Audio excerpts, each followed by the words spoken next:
সামনে এটা দেখতেছেন, এটা হচ্ছে সৌদি আরব ইশারা, বা আমরা ইশারা তো সৌদি আরবে বলে, বাংলা এটারে বলা হয় যে সিগন্যাল।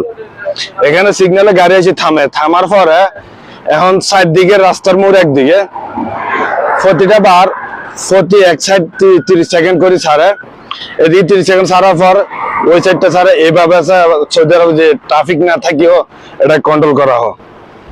আমি আজকে আপনাদের একটু দেখানোর চেষ্টা করবো কিভাবে এটা কন্ট্রোল করে। এখন দেখুন এই সাইডে গাড়ি এগুলো থামিয়ে রয়েছে, ওই সাইডের গাড়িটি এগুলো ছাড়ছে সিগনালে। আবার এদিকে যে গাড়ি এগুলো থামিয়ে রয়েছে, ওই সাইডে গাড়ি এগুলো থামিয়ে রয়েছে। এখানে সিগনালে যদি লাল বাতি থাকে, এখানে 3টা বাতি থাকে, লাল, হলুদ, সবুজ।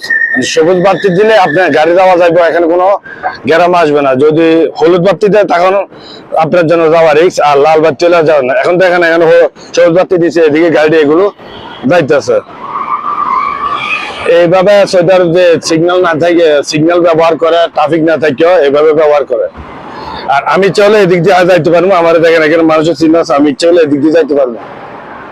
এভাবে এগুলো কন্ট্রোল করে যায়। দেখেন এখন লাল বাতি চলেছে, এখন কোনো গাড়ি আর যাইতো না। এইভাবে সৌদি আরব যে ইশারাটি থাকে 4 রাস্তার মোড়, ট্রাফিক না থাকে, এইভাবে সিগন্যালের মাধ্যমে এগুলো ব্যবহার করে।